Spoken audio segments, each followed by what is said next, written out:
1 year, thousands in spending later, my marketing agency goes bust. In this video, I'll cover the 4 main reasons why my business failed that I learned the hard way so that you don't have to.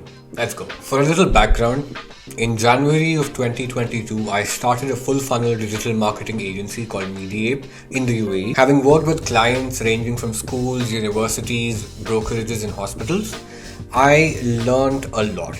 But in order to understand why my business had to fail in just a year, we need to go back to the planning stage before the business even started. Number 1, finances. Now, before you pitch a business idea to someone, you need to prepare something called a feasibility report. Naturally, running a business requires capital, and to get that capital, you need someone to invest in your business. The feasibility report gives the investor a whole picture of what he's in for. It's essentially a projection of the revenue that you will generate, the expenses that the business might incur, and the overall business plan. So where did we go wrong? Well, there are 2 main reasons behind our failure. Number 1, our projections were ambitious to say the least. We were too motivated to get this done, and in order to start off, we thought it will be a piece of cake to gather new business, to find new clients, to bankroll us. So our projections reflected that in a very unrealistic way. Secondly, our expenses were understated. We did not bother doing proper due diligence in understanding what the realistic expenses might look like. We took the first estimate of anything that we got and we put it in the sheet, and that resulted in an overall negative picture. Our profit margins were showing at 80 to 90%. That should tell you how unrealistic it was, but that's how it was good for our morale. But when the business actually started and we started facing the hurdles, we realized that it did affect us negatively, looking at those golden numbers and not living up to them. The point over here for finances is it's very important to know your numbers before you start a business.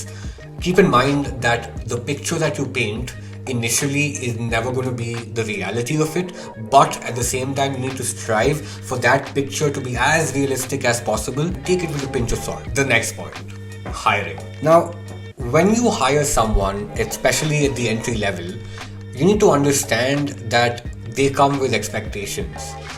You need to invest your time into training them before they can start achieving results for you. But unfortunately, with the position that I was in, juggling a full-time job, final year semester in college, it was very hard for me to give in that time. That is why hiring was something that I failed miserably at. Even though they were really talented people with definitely the right attitude, it was just not the right fit for me because I wasn't ready to hire anyone at that point of time. It was a very costly mistake on my part and theirs as well. A lot of time was wasted, a lot of money was wasted, but end of the day we got a lesson, and alhamdulillah, all of them are in great places right now. They're doing amazing and I'm really happy for them. My mentor once told that every time you're in an interview to hire someone, always distinguish between the drivers and the passengers. The passengers are the people who are in for the ride, who are tucked in, comfortable and sitting in. The drivers are the contributors who guide the way, who lead the path. Always look for the drivers. Don't be a know-it-all. Now, in my company, I was the accountant, the marketing, the sales, and even the creative liaison. In the long run, this is not feasible or sustainable at all, because by being the Superman, essentially what you're doing is leading yourself up to burnout. Trust your team members, trust in your own hiring, because if not, all you're doing is hampering your own progress. Toxic clients.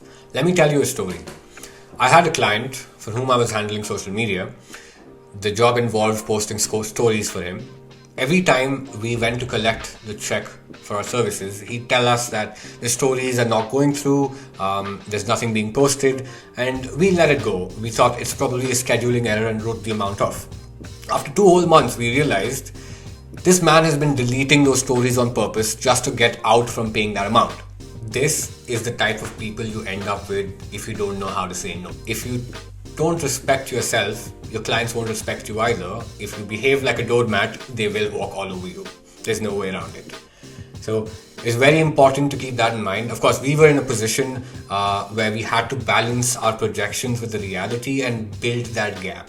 So we did not care about the type of people we were working with. We did not really know our worth. Even though my first business failed, I did learn a lot of things, and there are many exciting projects I'm working on currently.